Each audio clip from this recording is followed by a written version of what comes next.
Thank you for joining and welcome to another consultation and discussion with the lessons from the accountability mechanisms stakeholders of the Asian Development Bank.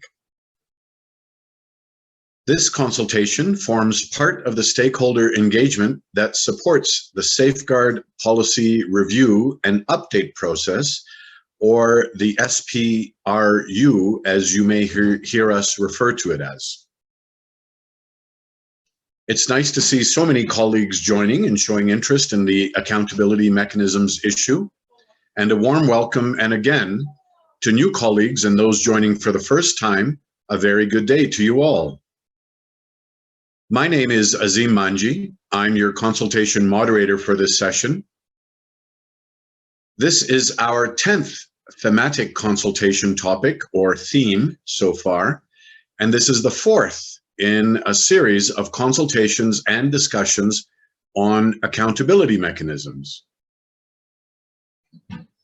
In today's consultation, we are joined not only by Bruce Dunn, the Director of the Sustainable Development and Climate Change Department in the ADB, but also by Warren Evans, the Special Project Facilitator in the Office of the Special Project Facilitator, as well as Ms. Alicia Bebet-Gozun, the Chair of the Compliance Review Panel. As I mentioned, this is our 4th session for the Lessons from the Accountability Mechanism consultations, and this consultation is primarily with government stakeholders from South Asia, Central and West Asia. Today, we have received 100 registrations.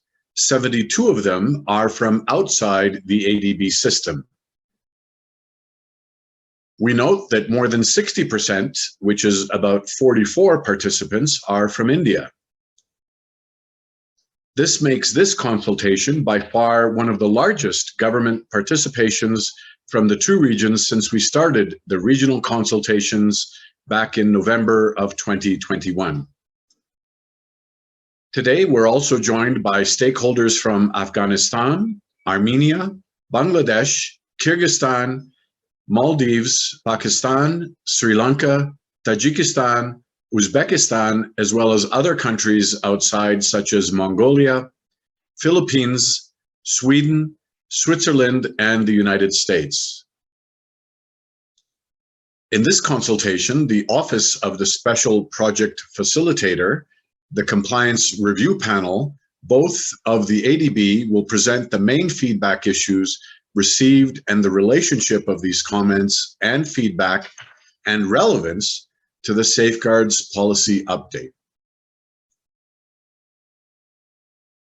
From the presentations, we are hoping that participants like yourselves will share insights on the potential gaps of the provision and the implementation of the 2009, the previous policy, and propose recommendation to ensure the strengthening of the forthcoming or the future revised policy.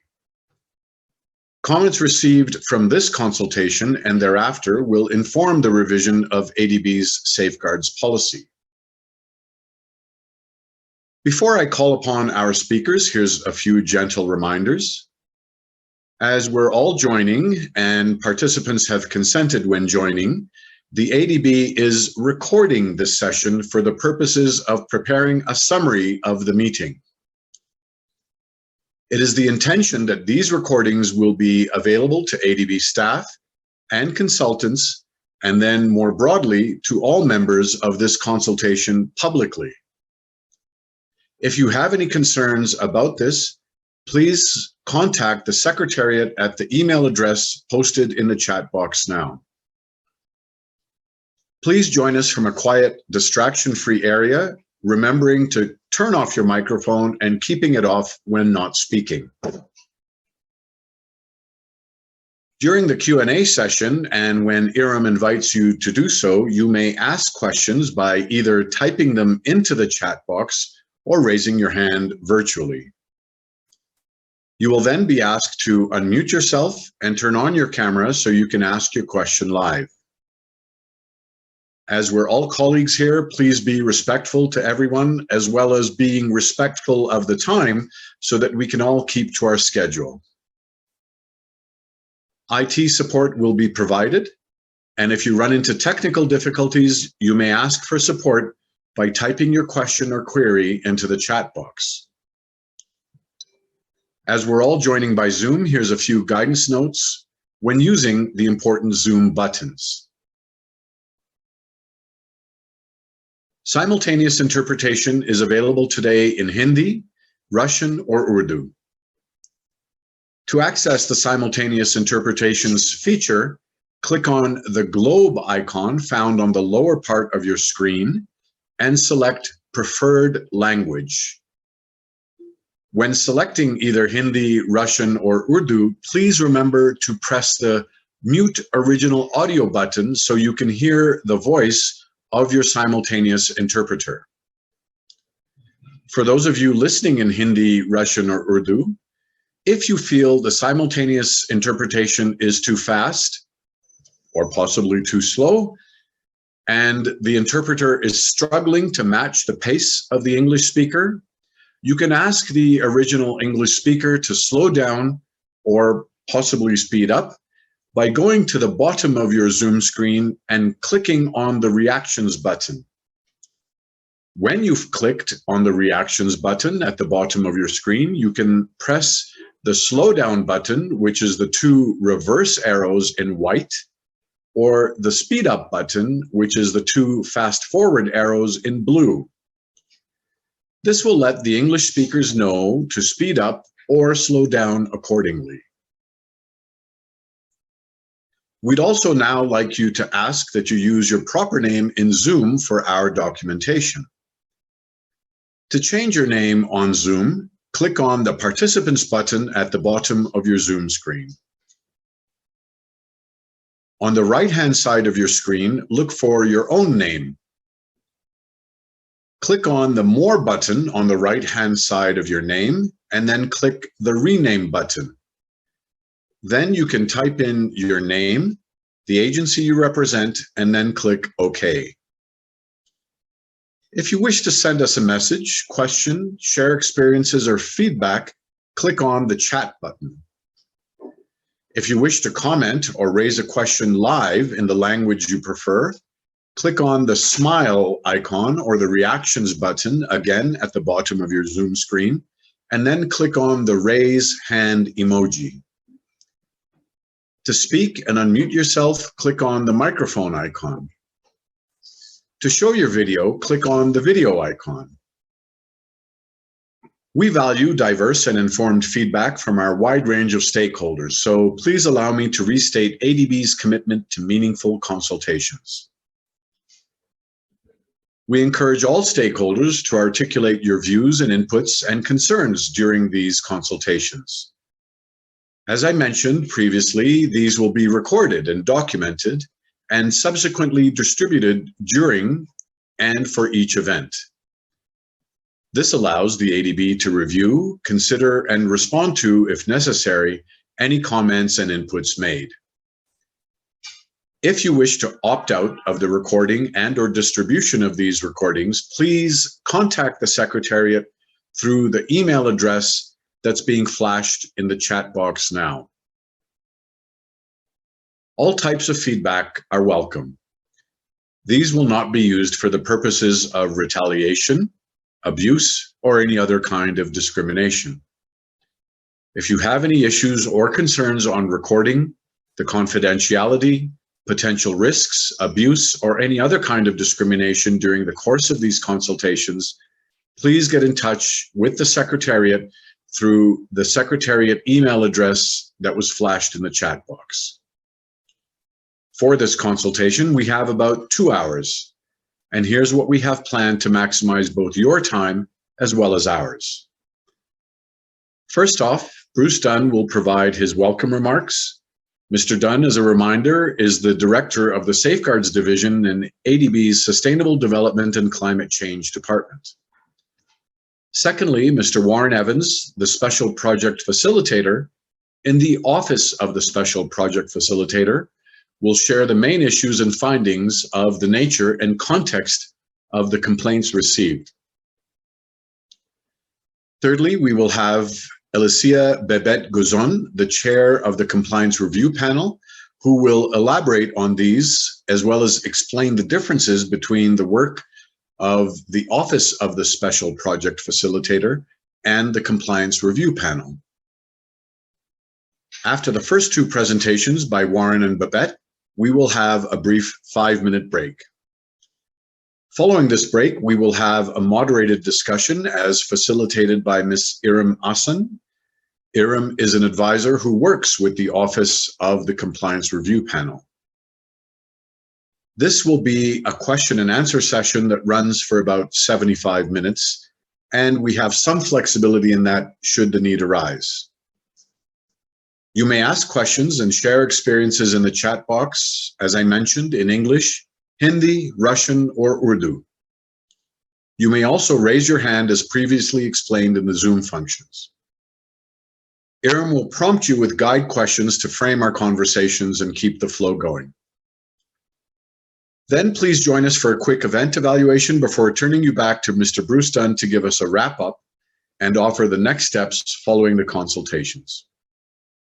As such, and without any further ado, I'd like to call upon Director Mr. Bruce Dunn for his welcome remarks. Mr. Dunn, please take the floor. Thank you very much, Azim. And good day, welcome, and thank you to all the participants that are joining today. It's my great pleasure to be here with you and to open this regional consultation on lessons learned from ADB's accountability mechanism. As Azim has mentioned, this is the 10th regional consultation topic that ADB has held so far as part of the update of ADB's 2009 Safeguard Policy Statement, or SPS for short. And I'm very pleased to see a quite good range of participants that are registered today, mostly from government stakeholders in South Asia and Central and West Asia, but also joining from other regions. And many of you have joined previous consultations, which is wonderful. We're very pleased to welcome you back and be able to continue the dialogue with you. We always do, though, have some participants that are joining for the first time. So for those participants, let me just give a very brief introduction with some background to these consultations. Firstly, ADB launched the update of the SPS in August 2020, following an evaluation of the effectiveness of the Safeguard Policy Statement by ADB's Independent Evaluation Department. And that study recommended that ADB update and modernize the policy, as well as strengthening our own institutional arrangements, skills, capacity, and the guidance that we provide to our clients and developing member countries. The update process is expected to be implemented over about a 2.5-year period, and we are targeting at this stage to bring forward the new policy for ADB's board consideration by March 2023, so in about 12 months' time. And these regional consultations are planned as fairly open dialogues with you, our developing member countries, but also with civil society representatives, to be able to get your feedback on these various different thematic topics, and they will directly feed into our own development of the policy. And following that, we will then undertake further consultations on the draft policy itself. Now, for today's topic, as we've said, we're going to be focusing in on lessons learned from the accountability mechanism. And this is actually one of the really important topics because, as many of you will know that have been involved in cases where we have complaints from project-affected people, these can be very challenging circumstances. Now, for those that are not so familiar with the ADB accountability mechanism, let me just provide a very brief introduction, and my colleagues will provide further details in the following presentations. Now, firstly, the ADB accountability mechanism was established in 2003 and then subsequently updated in 2012. And it's designed to provide an independent, transparent, and responsive forum for people that are affected by ADB projects. And it allows them to raise their voice and to seek additional support to address these concerns. It's not, however, the first place of call. Project affected people need to make good faith efforts to be able to address their concerns through project level grievance redress mechanisms, and of course by working closely with the project executing or implementing agencies, or addressing some concerns also with contractors on the ground. But in cases where these have not been able to satisfactorily resolve their issues, the accountability mechanism provides them a way to ensure compliance with ADB's operational policies and procedures, especially on safeguards, across the design, processing, and implementation of those projects. Now, as you might be aware, there are two main functions of the accountability mechanism. There is a problem-solving function led by the special project facilitator, who is Mr. Warren Evans, who's joining the call today. And also we have a compliance review function, which is implemented by an independent compliance review panel. And of course, today we have the chair of that panel, Ms. Elisa Bebet-Gozon. So they'll be joining us in a few minutes to share more of their perspective on some of the lessons from those past projects and complaints. And from the policy formulation perspective, from the team that I represent, we're of course very keen to understand the lessons learned, both from the accountability mechanism, but also from yourselves, from your own experiences. Now, this is because, these projects that have come forward to the accountability mechanism typically face a range of fairly complex technical challenges, which require more intensive work, sometimes with further baseline assessments, usually with follow-up consultation and problem solving with the affected people. And this can cause not only impacts to those people, but of course, significant delays with project implementation and possible cost implications, which are, of course, we understand of a concern to you. Now, we're very interested to discuss these lessons, to look at some of the genesis of why do we receive complaints and how can we address that more comprehensively through project implementation. But also we need to think about, are there things that we should be changing in the policy that we're preparing at the moment? Or is there more work that we need to do in terms of things like capacity support, training, guidance, working with you in the developing member countries or with our private sector clients? So we'd like to be able to explore these issues from different perspectives so that we can come up with some views around how that we can make the policy and implementation strengthened in the way forward. So look, thank you again for joining today. I'll now finish my opening remarks and I'll pass over to Mr. Warren Evans. He's going to provide a short presentation and also a short video for you to watch about the accountability mechanism. And then, as always, we will be opening up for further discussion. And we do look forward to hearing your views, your honest and open recommendations, or any questions that you may have. So I'll look forward to having further discussions with you then. For now, let me hand over to you, Warren. Thank you. Thank you, Bruce. So as Bruce mentioned, we're going to start off with a short video, which gives you a good overview of the accountability mechanism and the two offices in the mechanism. So can we go ahead and show that video, please?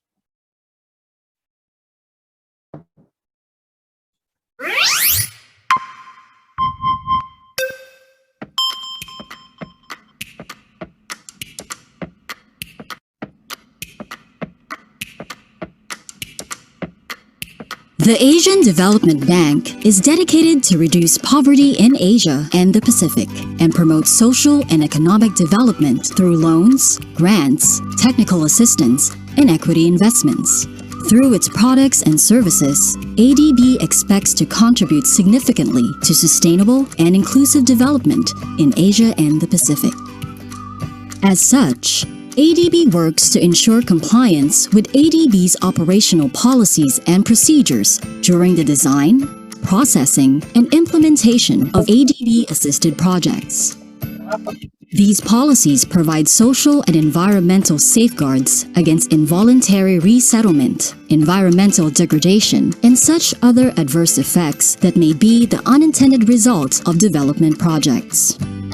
ADB strives to ensure that the projects it finances will not result in any direct and material harm to people. Audit, supervision, quality control, and evaluation systems are employed to prevent and address most issues that occur in planning and implementation. However, despite all preventive measures, there are instances where complaints may be raised by people affected by a project. To address these concerns, a project-level grievance redress mechanism is in place on all ADB-assisted projects as the primary venue by which complainants may seek relief. Complaints may also be brought to the attention of ADB's operations departments, which address concerns through problem-solving and compliance efforts. In addition, ADB instituted an accountability mechanism with a compliance review function as a platform of last resort to seek redress. ADB's accountability mechanism provides an independent, transparent, and responsive forum by which project-affected people may seek redress when directly and materially harmed or likely to be harmed by an ADB-assisted project. ADB's accountability mechanism has two functions: problem-solving and compliance review. Problem-solving, conducted by the Special Project Facilitator, uses non-formal, flexible, and consensus-based approaches to resolve a complaint. In contrast, a compliance review may be requested only when the probable cause of harm can be attributed to non-compliance by ADB with its operational policies and procedures. The alleged non-compliance by ADB is investigated by the Compliance Review Panel, a fact-finding body on behalf of the ADB Board of Directors. A compliance review does not investigate a borrowing country and its executing or implementing agencies or a private sector client. Rather, compliance review is a corrective measure aimed to address issues that may ensue from non-compliance with ADB's operational policies and procedures in ADB-assisted projects. With the active participation of all stakeholders, the accountability mechanism becomes an instrument to institute improvements within ADB systems, from lessons learned in the compliance review to enable ADB to work more effectively towards sustainable and inclusive development.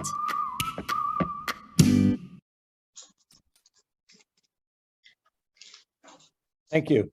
So I hope that helped to give a good broad understanding of the accountability mechanism and our two functions.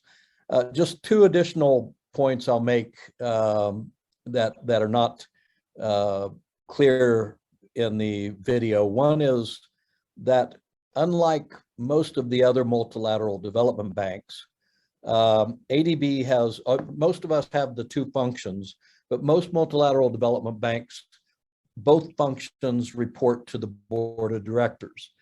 For ADB, well, Babette and the Compliance Review Panel and her office reports to the board of directors.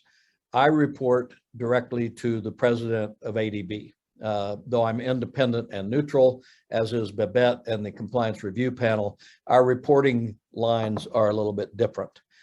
The second is that in ADB, for ADB's accountability mechanism policy, a complainant may make the choice of whether to file a complaint for problem solving by the Office of Special Project Facilitator or for compliance review. It's up to the complainant. We don't make that choice for them. They make the choice themselves. The one caveat is that if a complainant decides to file for a compliance review, they cannot go back and request a problem-solving process. However, if they first file a complaint requesting problem solving by the special project facilitator, then they can decide to withdraw from that if they're not satisfied and request a compliance review. So again, we're a little bit different than other multilateral development banks in this regard. So what are the main issues behind the complaints that we receive? By far, the largest number of complaints we get that are on the substantive side are about dissatisfaction with resettlement, compensation, land acquisition.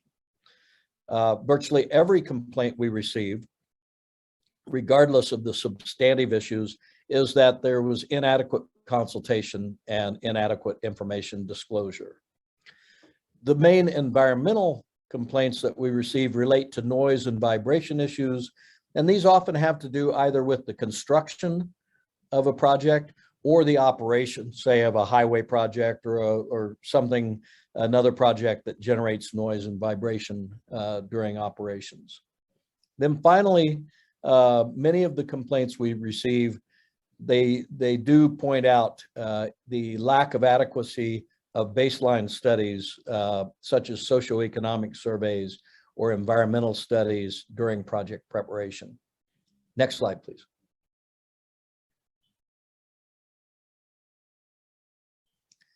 So in the last few years, we have seen an increase in the number of complaints coming to the accountability mechanism. Now you can see from this slide that most of the complaints that come in, the request is largely for problem solving, but that many of the complaints are closed over time within a fairly reasonable period of time. The reason we think that we've had an increase in the number of complaints in the last few years is that after the financial crisis in the late 2008, 2009, during that period, ADB in 2011, 2012, 2013 approved a number of fairly large, complex infrastructure projects, whether they are irrigation projects or highway projects or transmission lines, et cetera. Fairly large projects. Many of them are linear infrastructure, meaning that they affect a large number of people. And those projects, while they were approved in 2012, 2013, 2014, they're under implementation in 2017, 2018, and now. So a lot of the projects that were approved several years ago, the impacts are being felt now, and so the complaints are coming in now. A second reason is a combination of access to information technology. Regardless of where we go, the people who are affected by ADB projects generally do have cell phones, and most of them have access to the internet, and they know how to use it. In addition, there are a number of CSOs, civil society organizations, non-government organizations at the country level, at the local level, and of course at the international level that provide assistance and greater awareness to people who are affected by ADB projects of their access to the accountability mechanism. And then finally, and I'm going to talk quite a bit more about this, is every project that ADB has should have a grievance redress mechanism. But we found in a number of the complaints we've received that the grievance redress mechanism's not working very well. Next slide, please. So as you can see, a number of cases are not eligible. If you look at the red circle for 2021, 14 of the 17 complaints filed were not eligible. The reason for this large number of ineligible projects is that in order for a case to be eligible, either for problem solving by my team or compliance review by Babette's team, they have to have made an attempt, a good faith effort, to resolve the issues with the operational department. Not necessarily, not simply with the executing agency or the borrower, but actually with the operational department. So if you're from India, then that means the South Asia Regional Department, and usually the India Resident Mission, and similar for other countries. If they have not done so, then by definition, the complaint is ineligible for us to proceed with the problem solving or compliance review process. However, what we do is we reach an agreement with the operational department on what steps they will take to try and help resolve the issues. And then we monitor the implementation of the actions that have been agreed upon. So most of those cases do not come back to us. Most of them do get resolved. And if a complainant, however, is not satisfied after attempting to resolve issues with the support of the operational department, then they have the right to come back to us and request our consideration, our reconsideration of their complaint. Next slide, please. So as I mentioned, we've gained a lot of experience over the years, and I'm going to talk about mainly the grievance redress mechanism, the lessons we've learned there, and then Babette will talk about a number of the experiences from compliance review cases. Next slide, please. So as I mentioned, every project should have a grievance redress mechanism. We have done a number of analyses of what has worked and what has not worked. And there are some recommendations that are pretty straightforward, but not always as clear as they might be. Obviously, we need to increase consultations with affected people. The people need to know that they have the grievance redress mechanism available to them. How do they access it? What are the likely outcomes of doing that? How can they monitor their complaint to the grievance redress mechanism? Similarly, they need to know that they have access to the accountability mechanism. So not just problem solving, but compliance review as well. And we are doing a lot of work across ADB and with our clients to try and increase awareness of the access to GRMs and accountability mechanism, and how to improve that awareness level. Second, we have learned that there are many complaints on projects that if the contractor or the local government is authorized and accountable to deal with those complaints through a GRM, a local GRM, then it's much more effective than having to raise the issue to a higher level of government, for example. So delegate authority. Third is to really improve the techniques used for social mobilization. We need to have more community liaison experts, particularly on complex projects. And those people need to help generate the awareness of project affected people to the grievance redress mechanism. And then finally, whether it's manuals or videos, we need to have a better communication with the affected people on what the processes are. Next slide, please. Some of the other lessons that we've learned is that in many of the projects that ADB finances, we establish a new grievance redress mechanism, even though there may be, at the project level, we establish a new grievance redress mechanism, even though there may be a very well-functioning GRM at the local government level or within an executing agency. And we've concluded that before designing a new GRM, let's look and see whether what process is existing is working, and use that process if it is, and strengthen it if we can. If there is not an effective process that we think can meet the needs of a GRM, then yes, we need to establish a project level GRM.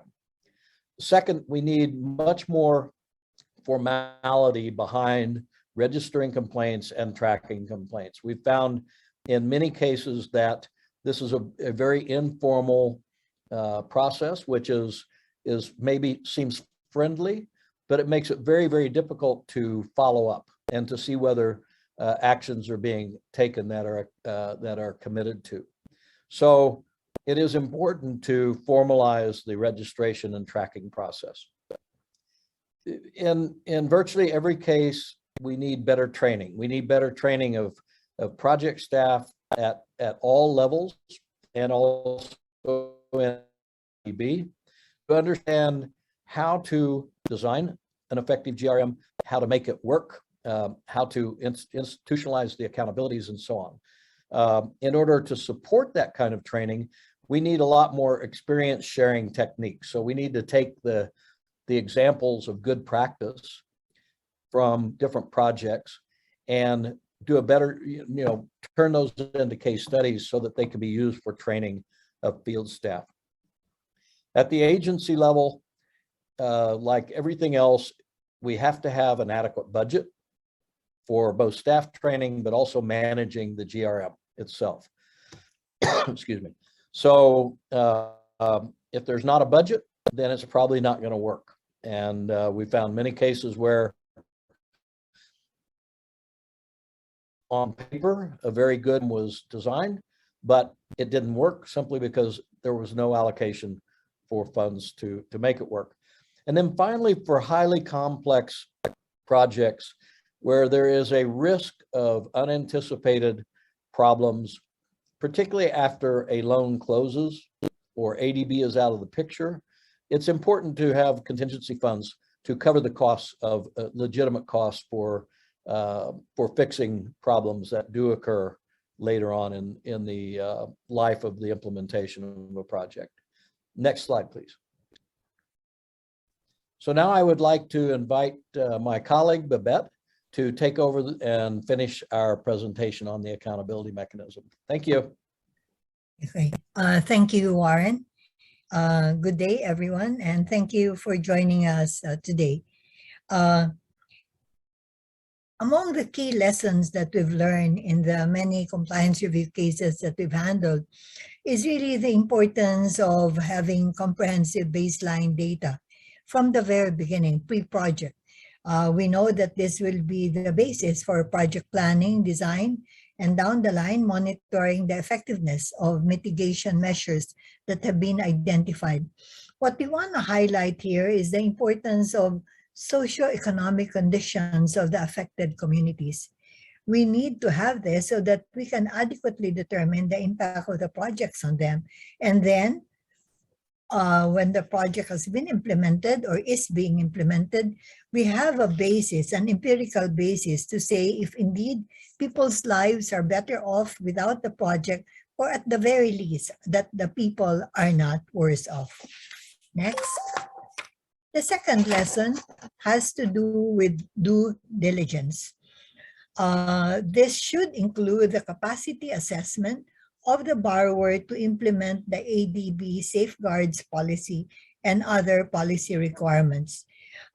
Unless we have this assessment, and if there are findings of gaps, interventions to build that capacity should be brought into the project, because if we don't have that, then we are not sure, or we have that in fact the safeguards will be implemented. We saw this already in two of the cases that we handled, one in Cambodia and another one in Sri Lanka, where limited capacity was actually identified, but the interventions were not carried through in terms of training and other capacity building interventions. At the same time, the gap between ADB's safeguard and the borrowing country's legal framework also has to be duly assessed.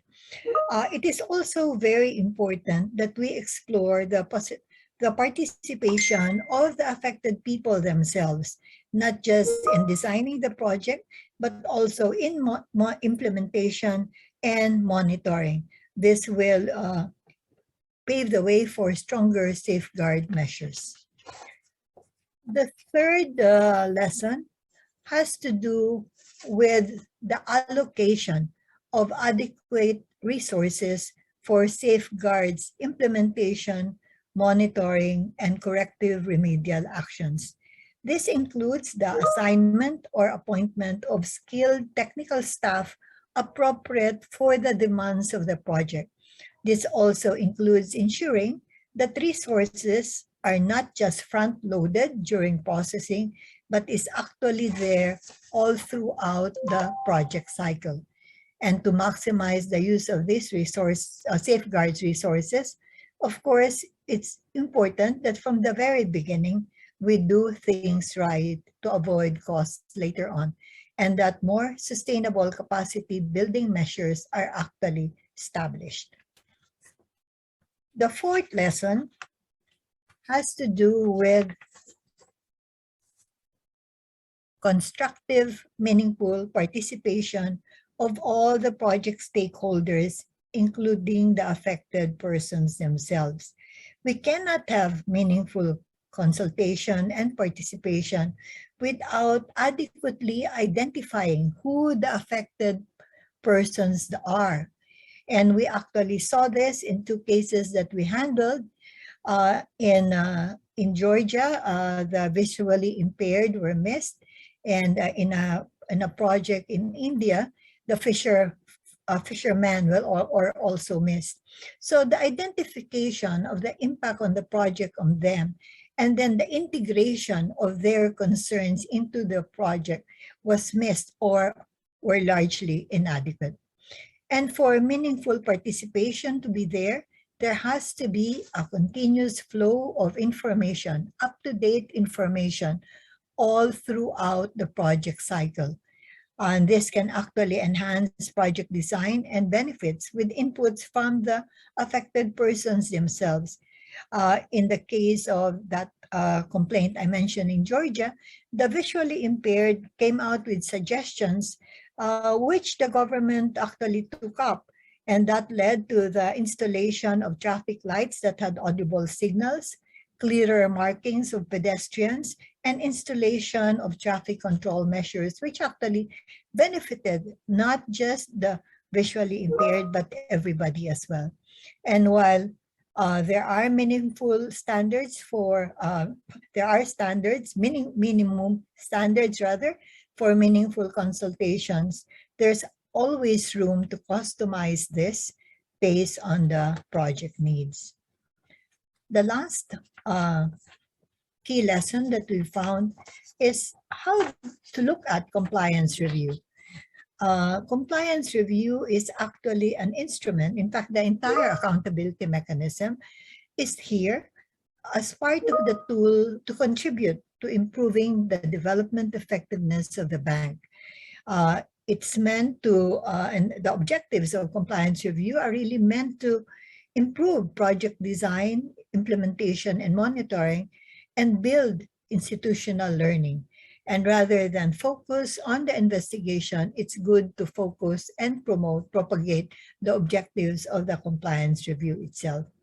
And we have to actually promote and also undertake compliance review as a collaborative endeavor of all the project partners. As mentioned, the CRP is an independent body of the board, but we are not isolated from the bank. We are implementing a bank policy, the accountability mechanism policy. And as mentioned, we contribute to the overall development effectiveness of the bank.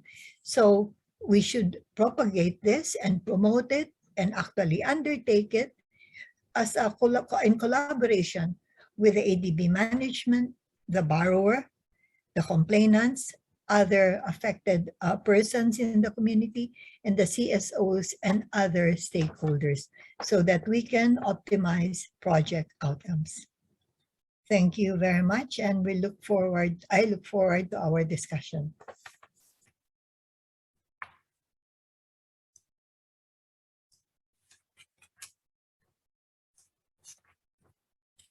Thank you for that, Babette, and thank you, Warren, as well.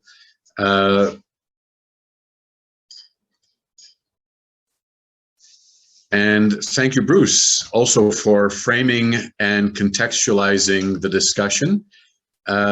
We hope we can get further feedback from all of you and stakeholders on what ADB should consider in these general policy topics and areas during the forthcoming facilitated Q&A session with Iram. This session will run for about 75 minutes, but there is some flexibility, as I mentioned previously, in the duration. So with that and a signal to what's coming after our 5-minute break, let's take a bit of a pause. Before we actually pause, can I please invite you to think about a poll evaluation that we will be conducting a bit later on. If you wish to register your written feedback now on how the ADB can improve the consultation approaches, the rigor, and the discussion, the discourse on the consultation approaches, the link to the menti.com poll is being posted in the chat box now. So before you head off to get your tea or coffee or favorite drink, just a heads up on the overall questions that we would like you to think through and to give your feedback on a little bit later when we will resume with Iram Asan, who works with the Office of the Compliance Review Panel. As you can see at the top right-hand side of your screen now, we have a countdown timer that says 5 minutes. As that timer reaches 0, you will know that it's time to return to your screen. We'll also be playing some music, and that as that music dies off and fades, you'll also know that it's time to return to your screen. So we'll see you all in about 5 minutes for the return of the Q&A session as facilitated by Ms. Iram Asan. See you all shortly.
Thanks very much and welcome back.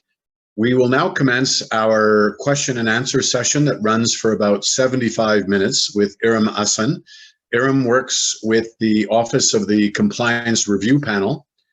And just a reminder that you may ask questions and share experiences either live or by typing them into the chat box in either English, Hindi, Russian, or Urdu.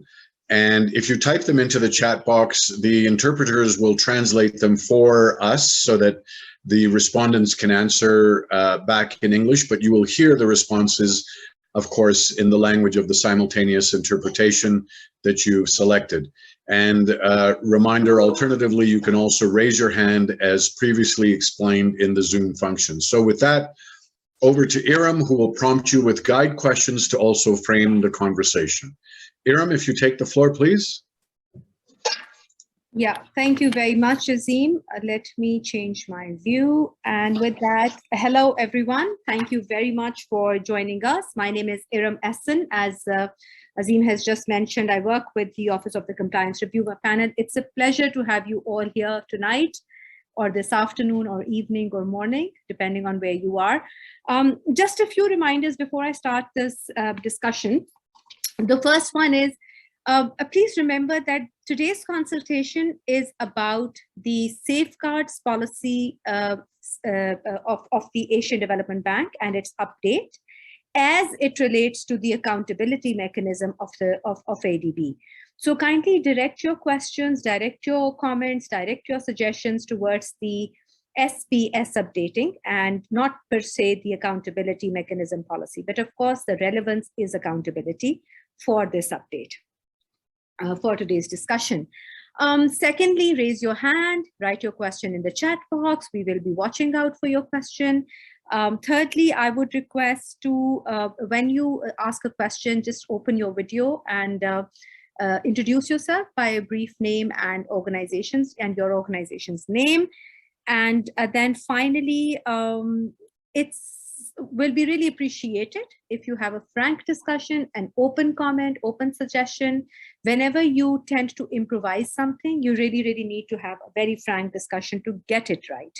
With that, may I request Mr. Ritesh Ranjan, from who's the Chief Manager of Power Grid Corporation, India, to ask your question, sir, that you sent us in advance. Thank you very much for sending your questions. Over to you, Mr. Ritesh. Thank you. I'm Ritesh from Power Grid Corporation of India. I'm associated with Power Grid in the capacity of Chief Manager. I'm looking after environment and social verticals. So this question is from our experience in dealing with accountability mechanism. What we have observed that several times the vested interests who are not actually directly linked to projects are making false references to ADB. So even after the issue has been rejected by Indian courts on the ground of legality, then they several times approach ADB, and then ADB picks up the matter as per their procedure. And this we have seen that resulting in delay in projects, sometimes cost escalation also. So I was wondering that while you are revising your policy, are you considering this aspect also, that the accountability mechanism, which is very useful, but it should not be misused by vested interests? Thank you. Thank you very much, Ritesh. Bebeth and Warren, would you want to take this question? The misuse of accountability mechanism policy, how to prevent it while maintaining its usefulness and effectivity. Bebeth. Okay, thank you, Ritesh, for raising that question. When we receive complaints and it does pertain to an ADB assisted project, which has not yet, which hasn't closed over 2 years before, then we need to take it on, and then we need to do an assessment of the actual issues that have been raised.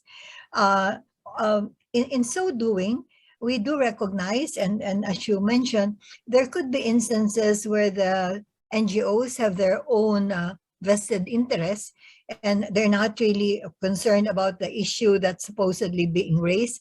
But in the process, it is in the process of the investigation, and in Warren's case, in the process of them talking to the complainants and also to the borrower, that we are able to distill all of this. In the case of the compliance review, we make it a point to actually talk to the affected communities themselves without the presence of the NGOs who are supposedly representing them. We definitely have to talk to the NGOs who may have been authorized to represent the issue with us, but we make it a point to talk to the complainants and also to other members of the affected communities without the presence of these NGOs. By so doing, we are able to actually distill what the real issues are and if in fact they are valid. So that's what we do in the case of the compliance review. And I'm sure, Warren, you may want to add in terms of how you do it in problem solving. Yeah, thanks. And I think that we probably have had more of these kinds of complaints that perhaps were baseless. In the last couple of years, we have had a few of those. But as Babette said, we have no choice but to look at it. We have to look at each one separately. What we do, I think that does streamline and eliminates the risk that we let an invalid complaint be escalated, is we talk to the operations department. And we talk to them about the complaint, what they understand the issues are. They talk to you, the executing agency, to try and understand. And if it's clear that the complaint is baseless, then you know, when we talk to the complainant, we explain that they don't meet our criteria for us to consider it eligible. It is something we can't avoid. It's part of our policy. I mean, the question has been asked before, why only 2 people? Why shouldn't it be 10 people to be eligible for a complaint? These are tough decisions that ADB took in 2012 when ADB established the new accountability mechanism policy. So we don't have a choice but to look at it. But I do think that the good news is that all of the complaints that I believe either are found eligible or even found ineligible where there are actions taken, there is a level of legitimacy to those complaints. Otherwise, we wouldn't pursue anything at all. So the complaints that are completely where there's misuse of the accountability mechanism policy, I don't think I've seen any of them get beyond a first tier discussion and then be eliminated. But I know that it can be a bit of a hassle for all concerned, but we don't have the option of not talking to them. So that's a bad answer to an excellent question. Yeah, thank you, Warren. Thank you, Babette. Ritesh, I hope your question is answered somewhat. Yes, thank you so much. Okay, good, great. Before I request someone else to come in with a question or suggestion or comment, someone during the registration asked us if they will be receiving the certificates at the end of this discussion. So the answer is no, because this is a consultation, not a training per se. Actually, we are here to learn from you. So we will award ourselves with an updated safeguards policy as a certificate. But having said that, anyone with a question from any of the ADB teams, any comment, any suggestion for the safeguards policy statements update, its relevance with accountability mechanism? There are many, many people in the room. In the previous consultations, I used to make cold calls, remembering my biology teacher who used to do that often with me. But it will be tough for me to navigate through almost 80 people in the room. But anyone with a question? Shashi Shekhar, yeah. Please go ahead, Shashi. And I'm apologies for my apologies for just using your first names. It's efficient and it's quick, and I think older than all of you. So please go ahead. Yeah, thank you. And thank you, Bruce, Warren, and Lisa. Very good presentation. I think all the points I totally agree with, and through ADB and also through the experience of ADB, we are able to actually implement all these things like what you have mentioned, lessons on the related to consultation, like increasing consultation, and then using community liaison experts, developing manuals. So all these things we are doing. Basically, I just came across one thing, that is delegate authority. I just want you to elaborate more on that. And what we have understood about delegate authority is, see, the contractors, we are actually allowing them to take care of the complaints on the field, like if they disturb the infrastructure of any of the project affected persons. So this is what we understand by delegation of authority. So can you elaborate more on this part? Just want to know more about this. And also one good learning, I think what has come out in this particular presentation, as far as I'm concerned, is contingency funds to resolve conflict. You're right that I think we err on this. Of course, ADB provides for contingency funds during the project, but after the project also we should have this contingency funds. I think this is a very good lesson that has come out from this particular exercise. So thanks for that. And I just want more elaboration on the delegation of authority. What can we actually delegate to the project field staff? I just want more elaboration. That's all. That's my question. Thank you. Thank you, Shashi. Please quickly let us know which institution, organization, department do you represent? Yeah, sorry about that. I represent KUITFC, Karnataka Urban Infrastructure Finance Corporation. We are working on the Karnataka Infrastructure Urban Water Management Improvement Plan in Karnataka, in the state of Karnataka, where we're doing the water supply and sewerage works in 8 cities of Karnataka. Okay, great. Thank you very much. Thank you. Bruce, yeah, please go ahead. And I have noted the next Praveen's hand as well, but you've put down your hand, but I'll come back to you. Over to you, Bruce. Iram, this one actually may be for Warren and Babette. I think it related to their presentation where there was a suggestion around delegation of authority as part of the grievance redress mechanism process. Warren, right? yes. Yeah, Warren, would you like to come in? Yeah, thanks. Thanks, Shashi. And I have to say, it's great to see somebody from Karnataka. I worked on the very first ADB Karnataka urban loan back in the early 90s. So, and I did the one in Mangalore. So I'm glad you guys have been so successful. So the answer is that the delegation that we're talking about is exactly what you're talking about. So I'll give an example from Sri Lanka roads. After a lot of problems in Sri Lanka, and one of the case studies that the compliance review team has done, and a case study that we did on GRMs, they now have the first level of grievance redress is at the contractor level. So if it's something, you've blocked a drain, or you've interrupted our sidewalk, or something very local and usually construction related, then it's up to that contractor to document and report on that and to deal with the issue.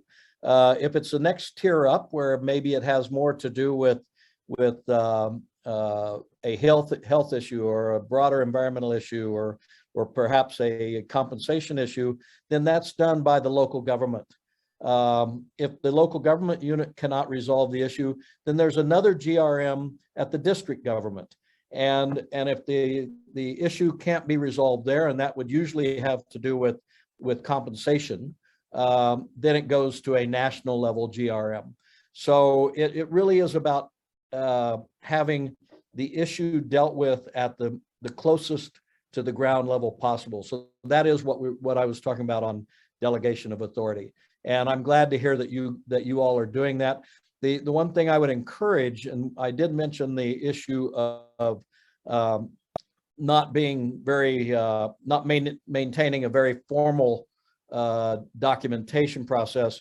We have found that the lack of formality at the local level in terms of documenting and following up on cases it can be a problem. So hopefully your contractors, when they are delegated, they're also given the responsibility to record and report to you when complaints come in and how they have dealt with them.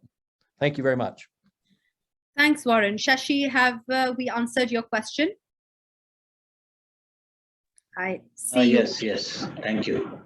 Great. Bruce, do you want to add anything, or should I move on to the next question? I think Warren has covered it quite well, but I would just add one additional point. We've also been looking at some surveys around the effectiveness of grievance redress mechanisms, and this was also a finding from that study that the need for this delegation of authority, but the coordination arrangements across various institutions was an issue that needed to be well sort of addressed. Particularly, sometimes you've got the executing agency or implementing agency from a project that may be within a municipality, or could be within a line ministry at the national or state level, like transport or other things. But for other aspects like land acquisition, it was really those coordination arrangements that needed to be with other land agencies. And sometimes from our review and experience, they were part of the GRM, and the roles and responsibilities were clear in that process and the hierarchy, and sometimes not. So that was another point to be very clear, and also to have that communicated quite clearly also with the project affected people, so they would understand that process. These were some issues coming out. Thank you. Thanks, Bruce. Over to you, Praveen. Kindly introduce your name and your organization. I have a question regarding the resettlement plan. So we need to approve that from the AD and resettlement plan before the award of the contract, and that is also a part of a bid document. So what happens once we award the contract and the contractor has to resurvey the complete area and redesign, he has to confirm the design. In most of the cases, contractor has a major changes in the distribution and the sewer network. There is a change in alignment of the network. What happens once we already conducted the survey of affected persons, and then after the award of contract, the full alignment of the sewer and water changes, and then we have to reconduct the survey. It's not about the survey, but once those persons are informed that they will be compensated once the water and sewer line is laid to in their area, but we have changed the alignment. Now those affected persons questions the organization, why you are not compensating us.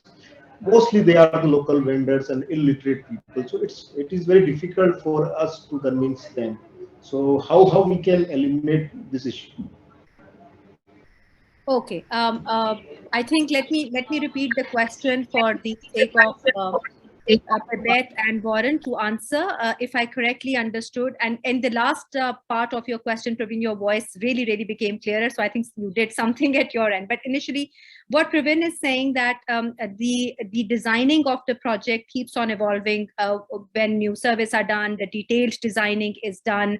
It keeps on evolving. So it may change the original resettlement plan that was prepared for the project, or people who are to be compensated may change, may the old ones that were assessed may not be relevant, may the new one come into picture. So with these changes of detailed designing and impacting on the changes in resettlement plan, how to handle it best, how to let people know that surveys have changed because of changes in detailed designing. Maybe someone will get the compensation, someone will not get. So how to handle the changed impacts on the resettlement plan due to changes in the design. Bebe, do you want to, Praveen, did I say it correctly? Yes, ma'am. Yes, ma'am. Absolutely right. Thank you. Okay. Bebe, do you want to take it? Okay. Sorry, we can't hear you, Bebe. Oh, sorry. Yeah. Thank you, Irum. And I think Madhu will also come in.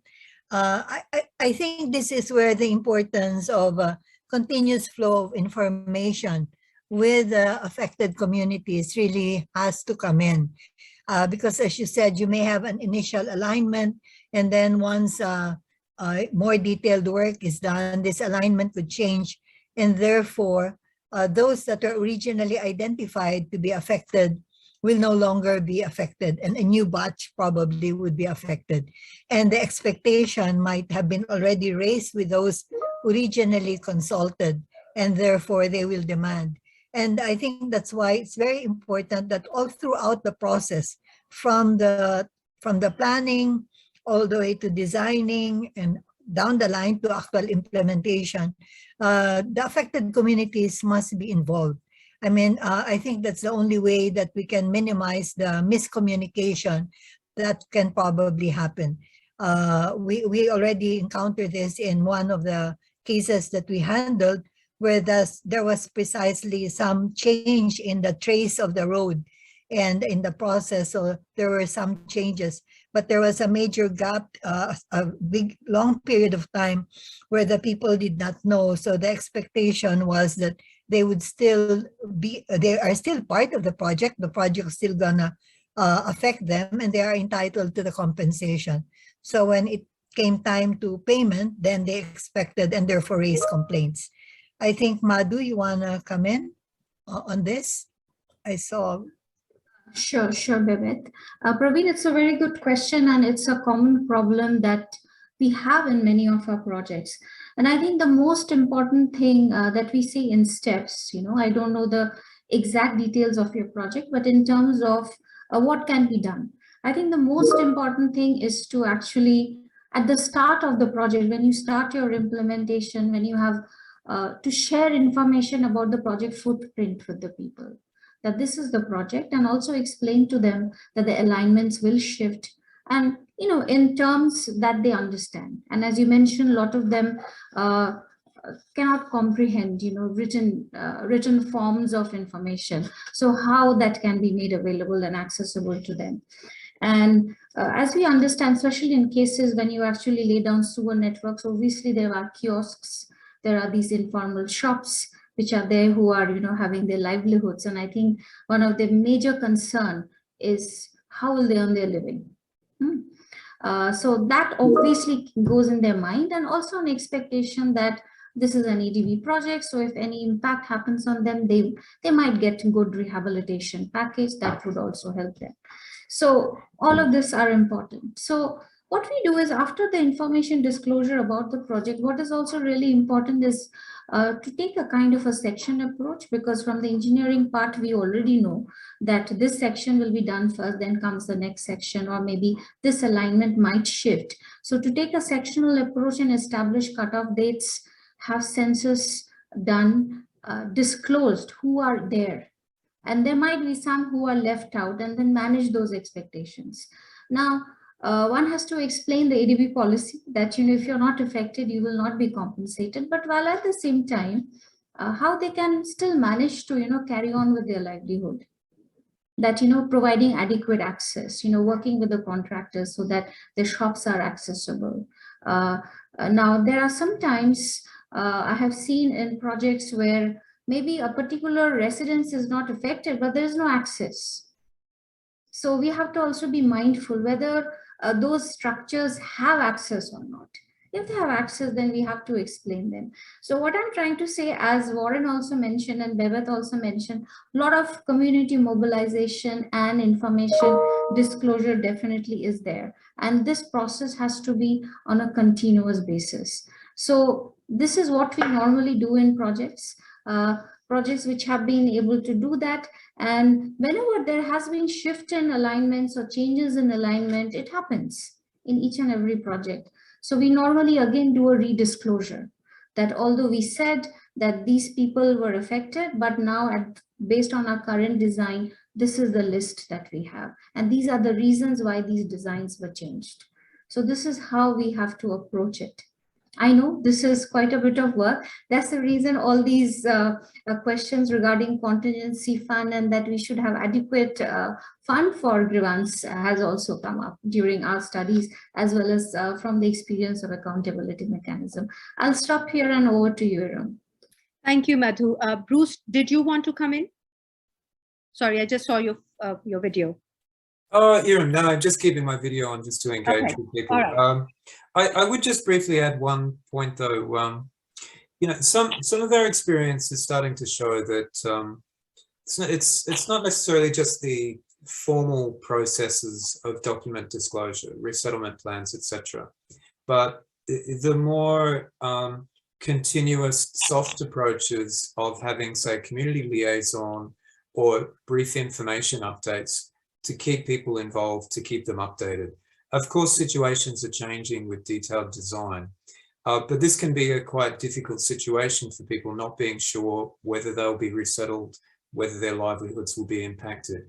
And a lot of that leads to anxiety, which can lead to people being mobilized against a project or leading to complaints when they don't have full information. So, you know, any of those processes where we can build support for liaison, and some of the large infrastructure projects that we've been now supporting are adding some of these communications expertise to try and work through that process as well. And it can be money well spent if it avoids delays due to projects when people complain or get mobilized against a project. So it's something we'd like to try and explore more and work with you to see if that could be effective.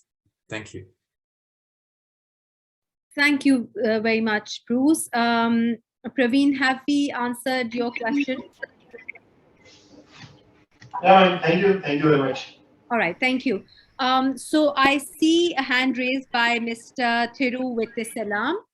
If you would like to introduce yourself briefly and then ask a question, and apologies if I have not pronounced your name correctly. Thank you, madam. It is Thiruvettisalam, Deputy Project Director, Climate Change in NR Sub-Basin in Kaveri Basin project in Tamil Nadu. Madam, we are in the phase 1 of this project, and the project is almost in completing stage. In this phase 1 project, we have met so many challenges during the starting period, but the resettlement process is very much challenged. It is still now, because we are troubling to resettle the people to adjacent areas, because this project is in the Kaveri Delta area. So there is no suitable land for them to shift the PAPs. So we are constructing houses to the PAPs. What I am suggesting, before implementing the project for resettlement, it is the cash option will be the best option to expedite the project. Otherwise, house construction is very difficult, and also it will take more time to construct, and also after shifting them to the new houses only we can proceed the project work.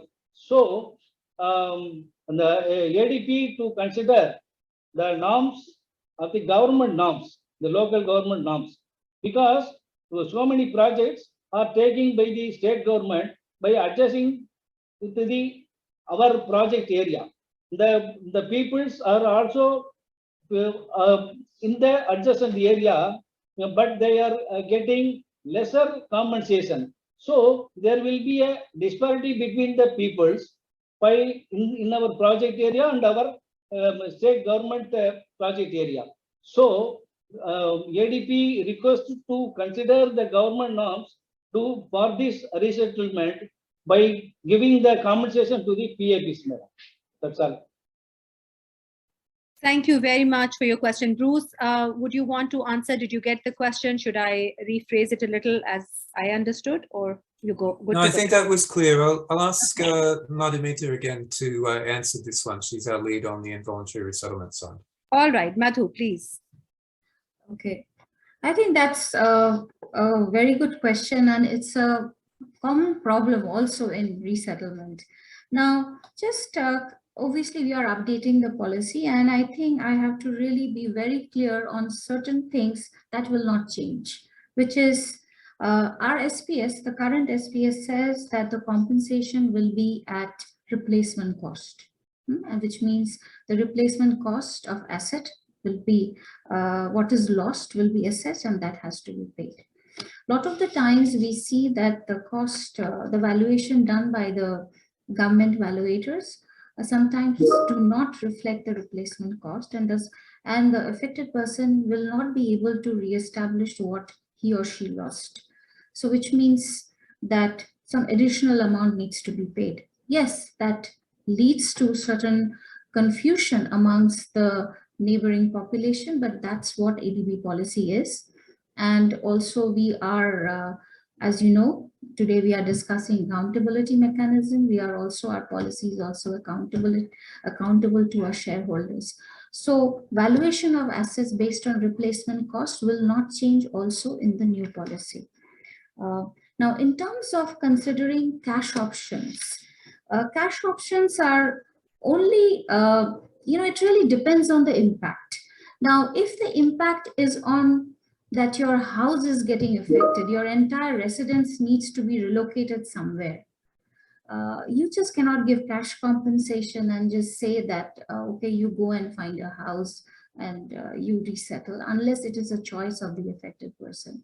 The policy also very clearly says that the government will, the project will, ADB project and the government project will assist and ensure that the livelihoods of the people are re-established, that they find alternate land for resettlement. And some might also opt for cash compensation. So this one will also not change.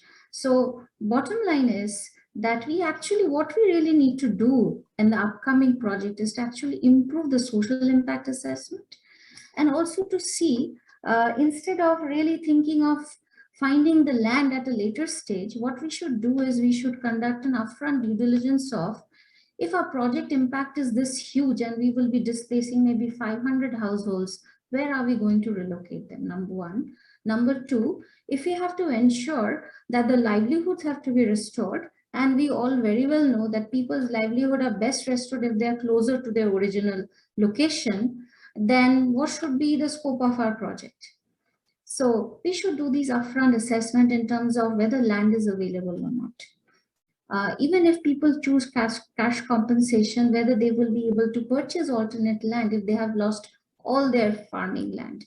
So I know there is a lot of issues with this, but I think instead of changing the policy, it is very important that what we learn from this and move ahead and try to improve how we do our projects, improving our upfront understanding of how to do resettlement, how to improve our social impact assessment, how to do extensive consultation with the affected people. Now, in what situation is cash compensation suitable?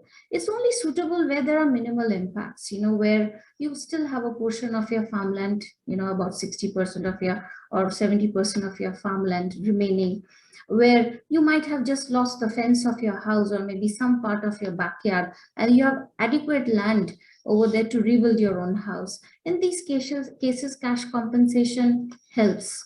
Where your livelihood is not affected. But if you're displacing an entire community or many houses who just get uprooted, then it becomes a very, very difficult resettlement. And honestly, my experience shows that it's very, very difficult to resettle houses, residential houses. Extremely difficult. Even if it's like 20 or 30, it becomes very difficult. So I would stop there. Thank you, Madhu. Did we get your question somehow? Yes, thank you, madam. Thank you. All right, good, great. Shashi, I saw you raised your hand again. Would you want to come in at this point in time and ask your question? Yeah, thank you once again. It's just a comment or suggestion. Actually, you have told the number of complaints that have reached ADB is around 140 over a period of 20 years. I think you have attributed this mostly to the complex infrastructure projects.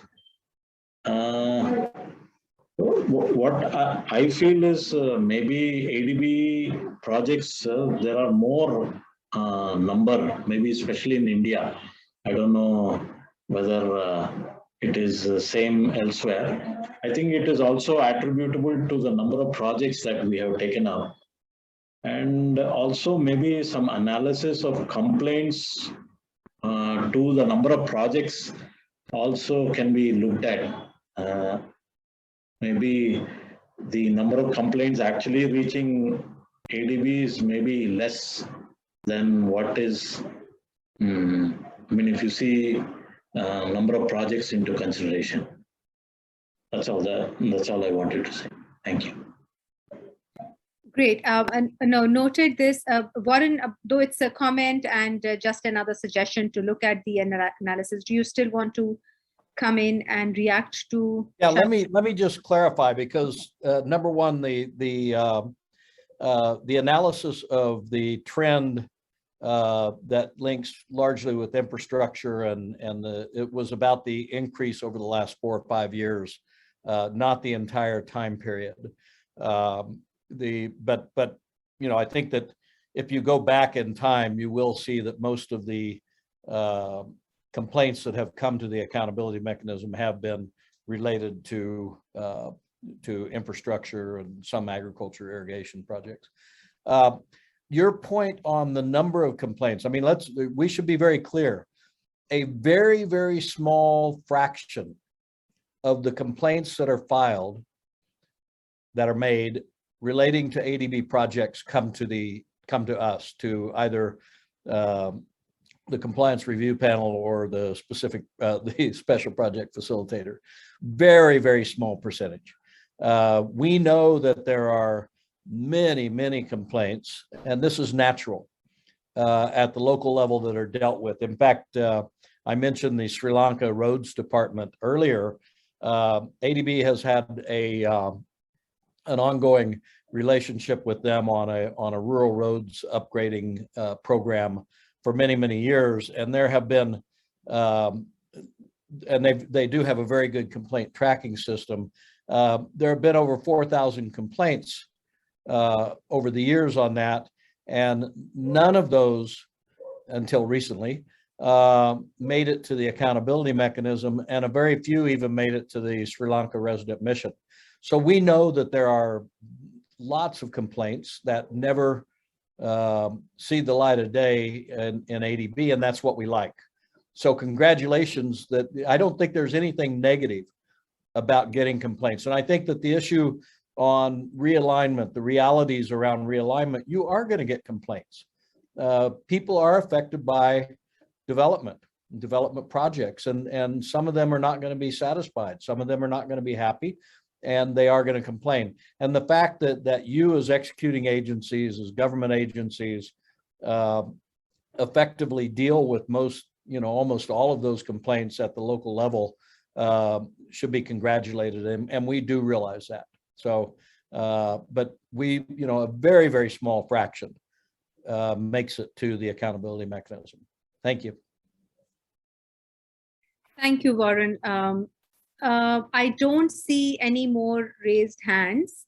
I really want to now leave South Asia and switch to Central West region. We have colleagues from Tajikistan. I think There are 4. Anyone from Tajikistan to comment, to give us some insights from your experiences, ask a question, clarify anything?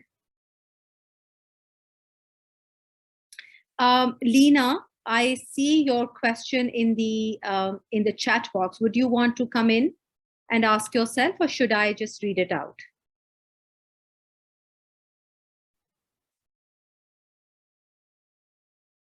Lena is, I think, Deputy Director, Environment, PMO, one of the PMOs. Okay, let me read the question. This is Lena here. I am working as Deputy Director in Irrigation Department in Pakistan. I want to ask which evaluation method is being used for the evaluation of safeguard policy, and at which stage evaluation is being carried out. Bruce, for you. Thank you very much, Iram, and thank you very much to Ms. Lena from Pakistan Irrigation Department for that question. It's a very good one. Let me explain a couple of things. Firstly, ADB actually had a full evaluation of the effectiveness of the safeguard policy statement. That was completed over about a 2-year period, and it culminated with a report and recommendation of ADB's independent evaluation department that was concluded in May 2020. That made a series of recommendations. Key one was that we update and modernize the policy. But that evaluation, which I think we've included a link within the chat, and we can circulate that again, also has a lot of findings that looks specifically at different areas of the safeguard policy: environment, involuntary resettlement, Indigenous peoples safeguards. It looks at sectoral issues, and they really drilled down to look at many different projects. And that took a specific evaluation method that is set out in that report. We are not now doing a further analytic evaluation of projects. We're more taking the findings from that evaluation report and looking at now what should change in the context of the safeguard policy to be able to respond to the findings of the evaluation. We are, though, as part of that process, doing some further broader analytical studies. These are looking more broadly at experiences and lessons learned, and we're also doing some benchmarking of ADB's current policy against other multilateral financial institutions, and also trying to look at country systems and safeguards. This is also in line with the recommendations of the independent evaluation department. So we're basically now moving from, there was a detailed evaluation, let's now see what that means for the development of the new policy and for the implementation guidance. So I hope that's clarified, but happy to clarify further details if you have other questions. Thank you. Thank you, Bruce. Lena, would that answer your question satisfactorily, or would you want some more clarity around this? Or do you want to ask any follow-up question?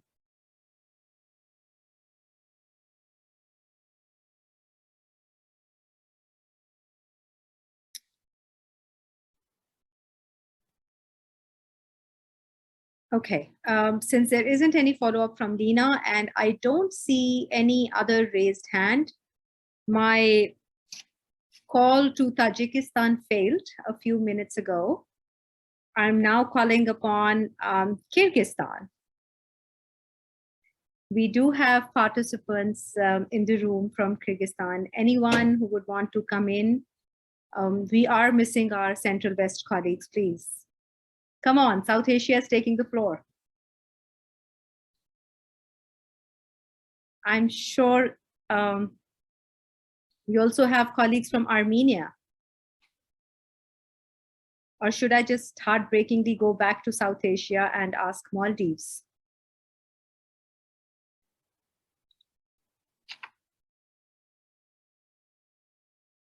Okay, so I don't know whether I should consider myself South Asian, Southeast Asian, or a global citizen.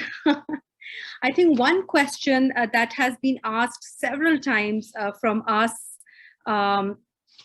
in the previous consultations, as well as various levels of discussions when we have it either with the government or with CSOs or any other stakeholder, is that what can ADB do better? And I think government agencies and EAs and IAs present in the room, it's good to ask suggestions that what can ADB do better to assist the government in identifying environmental and social risks early on during the project design and preparation and implementation for that matter, to avoid those risks. Also, an offshoot of this is there are often inconsistencies between ADB's safeguards policy and government's laws and regulations. So how to best deal with that situation? Often we have seen, especially in resettlement, like one of our participants just mentioned as well. So how to best handle these two situations? Anyone from our audience who would like to come in, comment on this?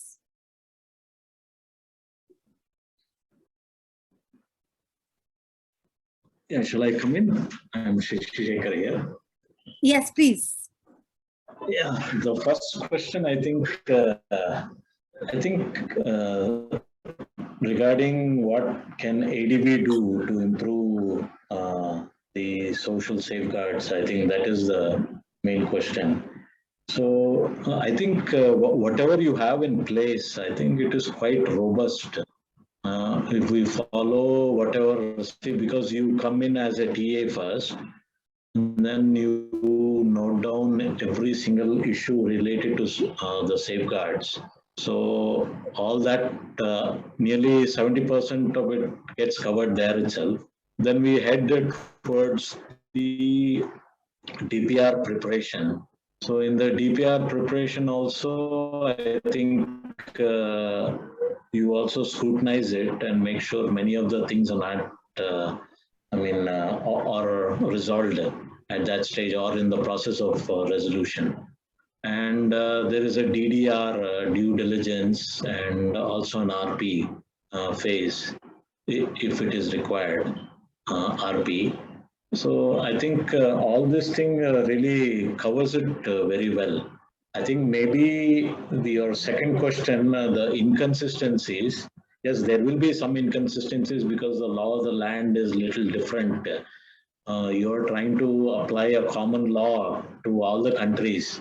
It might not be, you might not be able to cover everything, I think, but most of the things you do cover. And to accommodate, to resolve the inconsistencies between the SPSS and the particular law of the land, I think it is through dialogue, I'm sure, because we had a few issues like that where the law of the land does not accommodate a certain compensation. But through dialogue, we were able to do something, and we were able to resolve it in favor of both the parties, that is the client and the ADB. So I think it's quite robust, and I think you got all the bases covered. So I didn't feel anything is really lacking. Thank you. Thank you, Shashi. Bruce, do you want to come in on this before I go to the next question asked in the chat box? I think that was very clear, and I appreciate, Shashi, thank you for coming in several times. I mean, pleased to hear that dialogue process is useful. Maybe one other thing to mention, we do at project levels, but also at country levels, seek to do some benchmarking around the country and state legal frameworks with our own. And that's something we're looking to try and institutionalize more, so that we've got a reference library of where there's consistency, where there's differences. And that can perhaps be useful for assisting these dialogues Some of them, of course, get into a lot of technical details on legal requirements, and we do need to understand those. So I think that's something that we can do on a proactive basis to try and help this dialogue process that you were mentioning. So thank you again. Thanks, Bruce. I see the question asked in the chat box by Mr. Mainuddin Tazim Sahab. Would you want to come in and ask the question, or should I just read your question?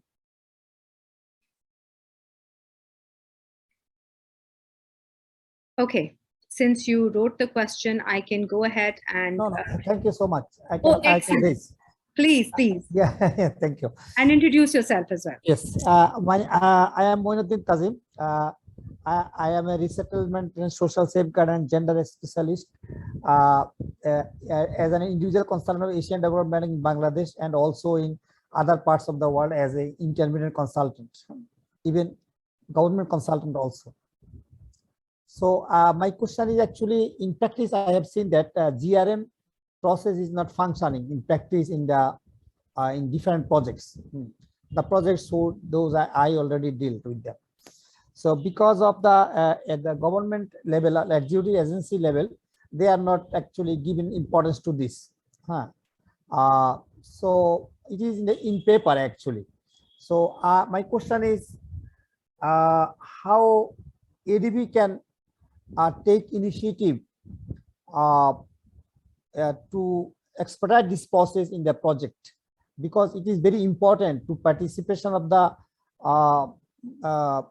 project affected person and other stakeholders also at the project level.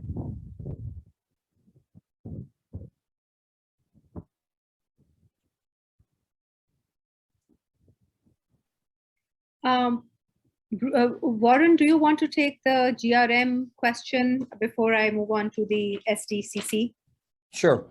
And my apologies. I just was called to a meeting here, and I'm in Kathmandu, and I've got to deal with something.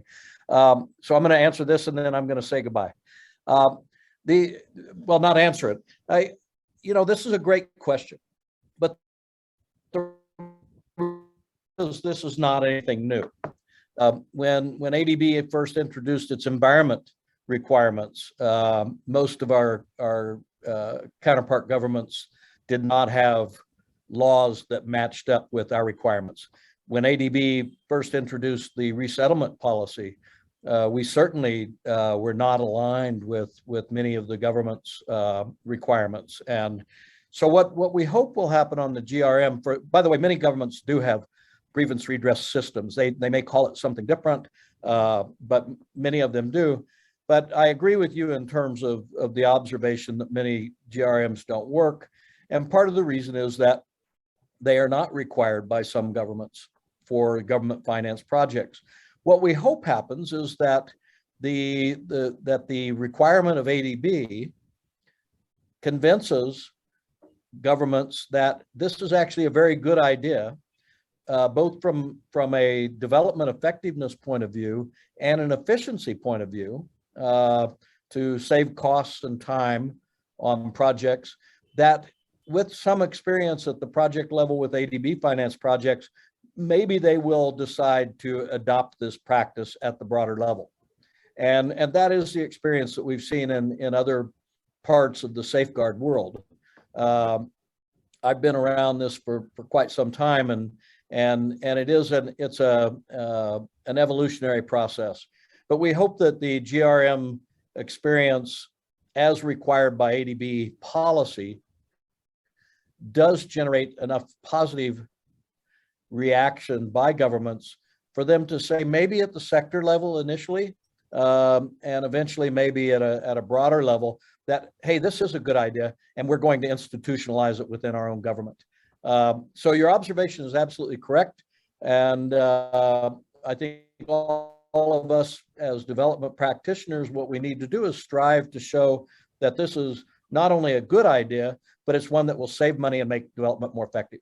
So with that, I'm going to have to say goodbye. It's been a real pleasure, and my apologies for having to leave a little bit early. Thank you. Thank you very much, Warren. Thank you for joining us as well. Thank you so much. SPCC, Bruce, would you want to come in on this comment or? Yes, thank you. No, it's a really good question. Thank you to Warren and goodbye. Warren's actually working on a problem-solving case at the moment, so he needs to run off to that one. So just to add a few points, you know, our experience is when the grievance redress mechanisms are in place and operating well, is they do really save time and resources. It may seem like a lot of effort to establish them and get them running, but if you're able to quickly address issues and concerns of people, it does avoid lengthy delays or complaints or issues that can be elevated to the courts or indeed to ADB's accountability mechanism. But I recognize this is an area where ADB also needs to provide more support. When it was brought in within the safeguard policy statement started to be operationalized from 2010, I don't think there was enough in terms of providing good practice guidance. I think there's a lot more that we can do there with sharing good practice cases, from peer-to-peer learning, things that we can support between agencies in a country or between country to country and regions on good practices with projects. We certainly need to build the expertise to make sure that there are people that can support these processes or provide training. We also need dedicated budgets to make sure they work. But to share one experience, we recently in the Philippines, we did a outreach session with government, and this involved the Department of Transport that's doing a lot of large-scale infrastructure, including railway projects in crowded urban areas. And we had a very good discussion with the Undersecretary of Transport there, who was really supportive now of the work that they've been putting in place for grievance redress mechanisms, as well as local community liaison officers and dedicated communications processes. Because, you know, from his perspective, he said that the earlier large infrastructure work that they were doing in these crowded environments would be constantly delayed. They would have community opposition, people concerned about compensation payments, and this impacted the project and the project delivery. With additional effort to the grievance processes and communications, he said this has gone far more smoothly, and they've actually saved a lot of resources overall. So you know, I think we can do a better job also in documenting these cases and sharing that. And you know, I do believe they can be you know, more effective in the long run if we take it that way. Thank you. Thank you, Bruce. Thank you, Moinuddin, for a very good question. I haven't seen any more hands. Nothing from CWRD, unfortunately. I think time to give up. But it was a fantastic discussion, I think. Your questions were spot on. Your questions were as expected around those issues which have been challenging in the field. I hope that you have also gained something out of the session. We have a lot, and we thank you once again. I will hand over the session now to Azim, and goodbye. Thank you very much, Iram, and thank you, Warren, who's left us, Babette, Bruce, Madhu, as well as others working behind the scene, including Jennifer and Jelson.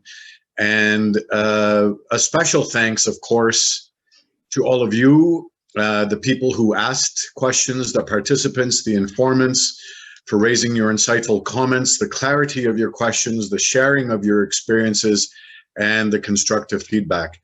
And I want to reiterate that the comments on this consultation on the accountability mechanism we receive and hereafter will be considered in the final study report, which will inform the revision of the standard and updating on the safeguards policy statement. But please don't go. We have many of you here and want to keep you to answer these questions. Please help us identify how these consultations can be improved, how the level of engagement can be augmented and enhanced, and what you thought of this particular consultation.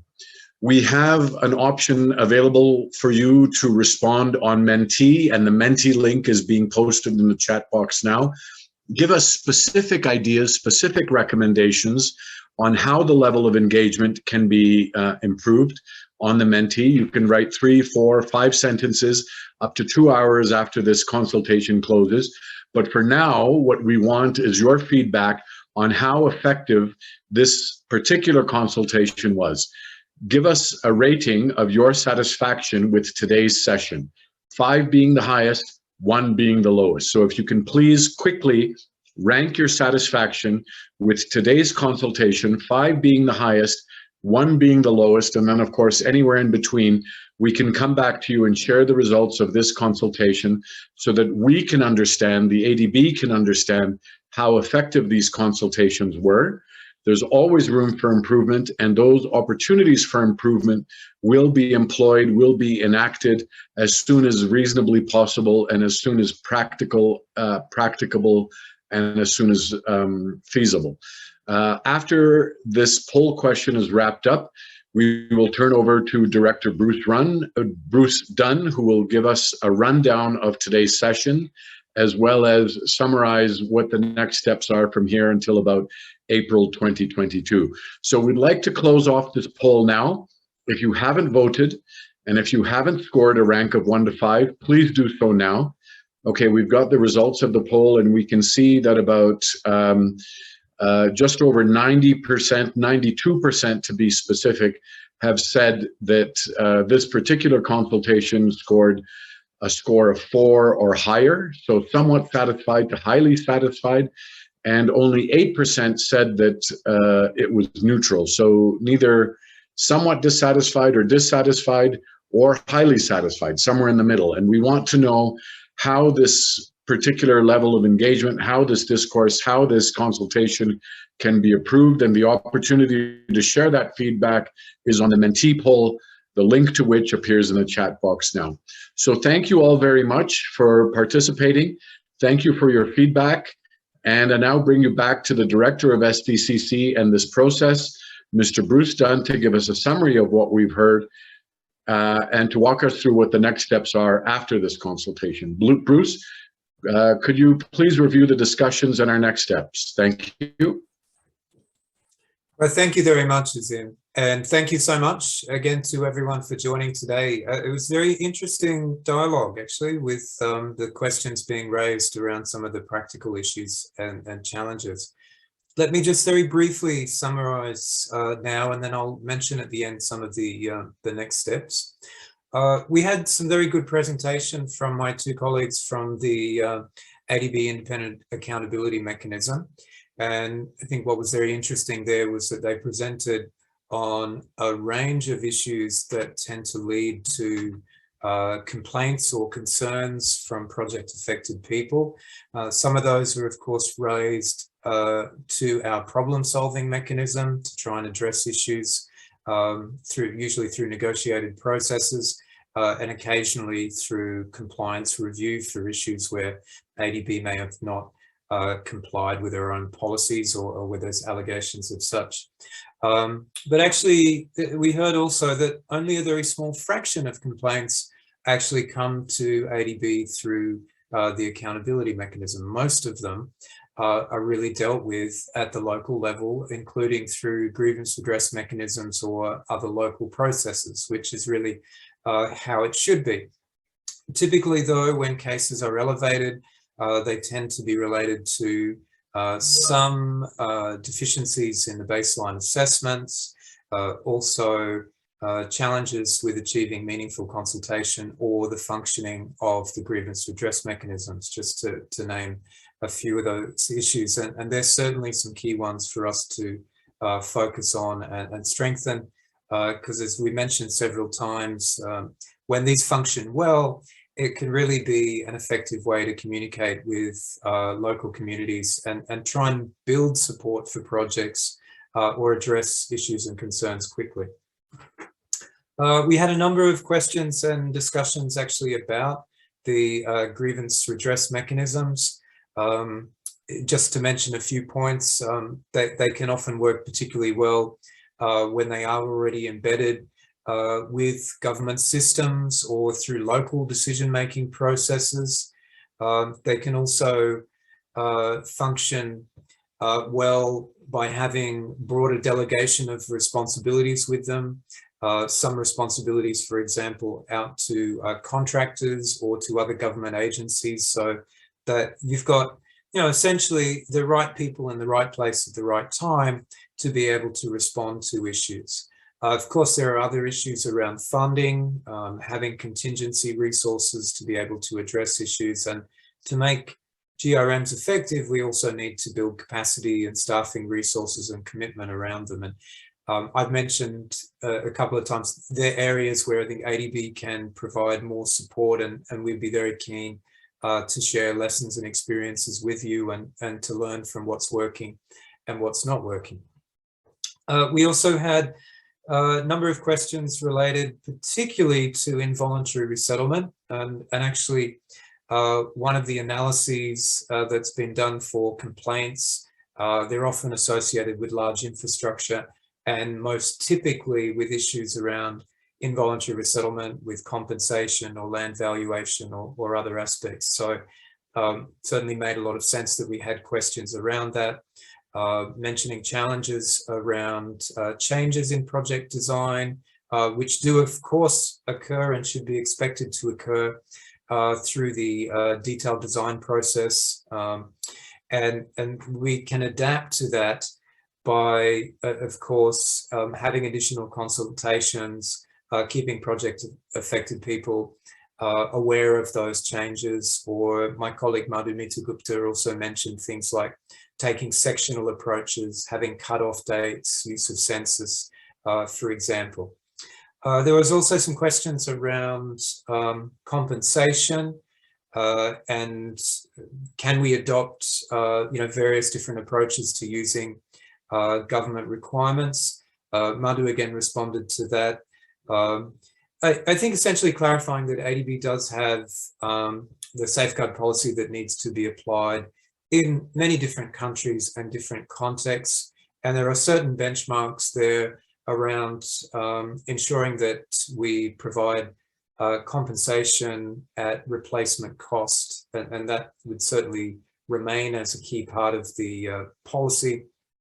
But at the same time, there can be options to provide cash compensation, but we need to be aware, of course, around issues with livelihoods. And she also suggested a strategic approach looking at the constraints around land and land options and resettlement options at a very early stage in the process. Now, involving people, local communities in those processes, again, can be a good way to bring them on board and in fact make the resettlement processes part of the development goals of the project. Finally, there was a couple of other questions around, well, actually some of the early issues were around the accountability mechanism itself, some clarifications, including a question around how do we prevent the misuse of the accountability mechanism by people with vested interests, which my colleagues have responded to there. So we covered quite a lot of important topics today, and I do have to thank you. These issues and concerns, comments around how do we work more closely with government requirements, such as through dialogue processes.